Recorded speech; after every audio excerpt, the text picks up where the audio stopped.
So now we're ready to divide and braid the hollow. And we're going to kind of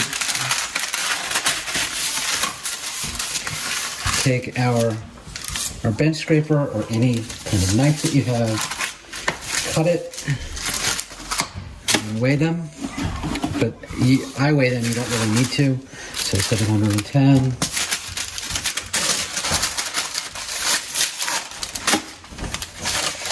Close enough. Now, we're going to divide those into 3 separate loaves, 3 separate balls each.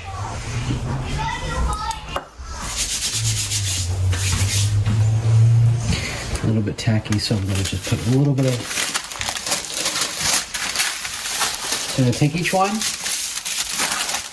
make a log out of it, take our knife, cut them into closely 3 separate parts. I like to weigh them because I find that I'm often very off, and it doesn't really matter, but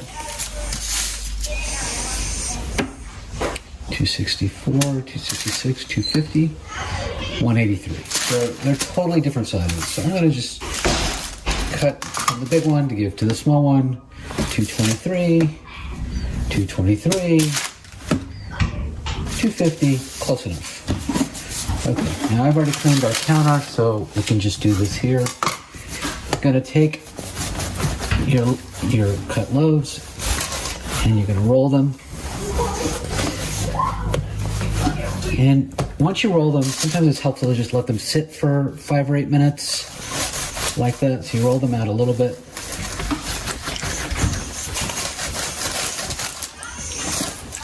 And then we let them sit on the counter.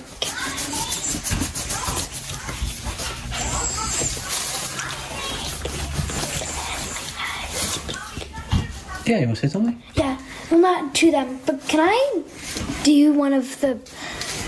Want to roll it out? Yeah, one of the, what's it called, braiding? Sure. So we're going to just let them sit for a minute. And then we're going to take the other one and do the same thing. Oh yeah, can I cut that one? You want to cut it, Tyler? Yep. So you come here, take the... Just make it... Cut them sort of 3 equal...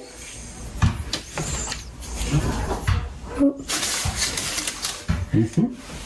Good.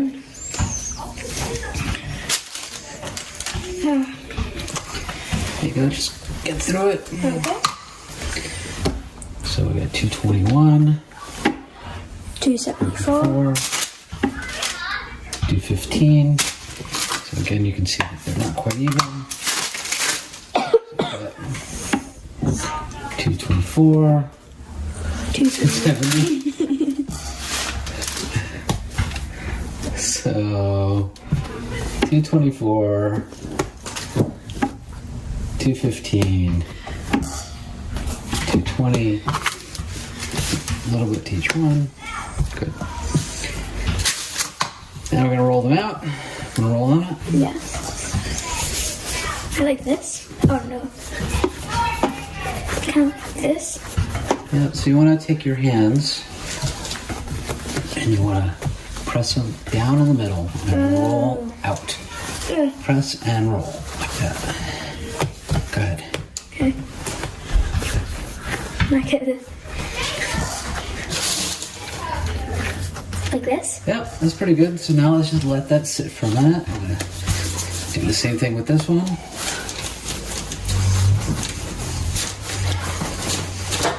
So again, now I'm going to let these sit for a few minutes and I'm going to finish the first 3. So I'm going to take it, we're going to roll it just a little bit further. So they're about 10 or 15 inches.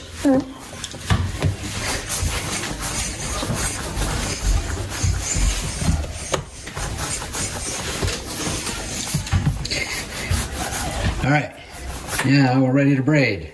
Yay. So when you go to braid them, Is this a better angle for you? do you see my hands? Yeah. I'm gonna zoom in though a little bit.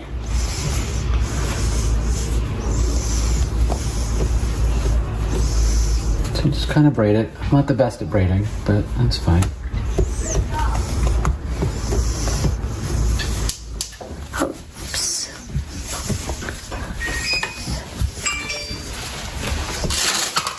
take it, and you're gonna pick it up, and you're gonna tuck under the end, and you're gonna put it right down on your parchment paper, like that.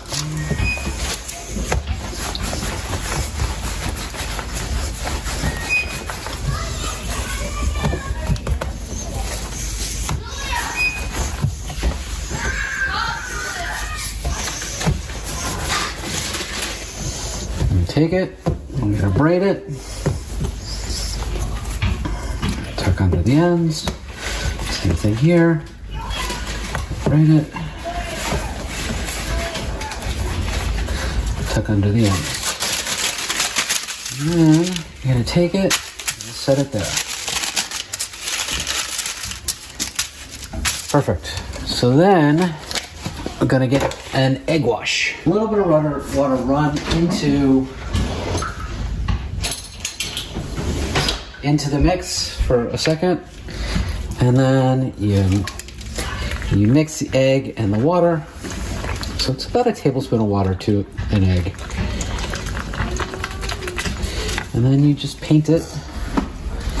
If you don't have a pastry brush, it's not a problem. You can use a piece of paper towel that you dunk in the egg. You can use your fingers. It really doesn't matter. You're just trying to cover the egg, cover the dough in the egg.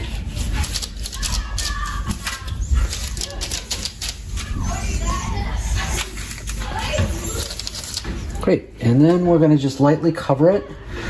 I use a plastic container. So then we're gonna just cover it. You can just use a little bit of plastic wrap or a bowl upside down if you have a big enough bowl. I like to use this. We got it years ago for taking cakes to a party. But whatever you have on hand to just lightly cover it. And then you leave it sitting on the counter. And I'm going to cover this and put it away in the fridge in a bowl to protect it so that it's not sitting out. Okay, that's it for now. We'll come back in about an hour.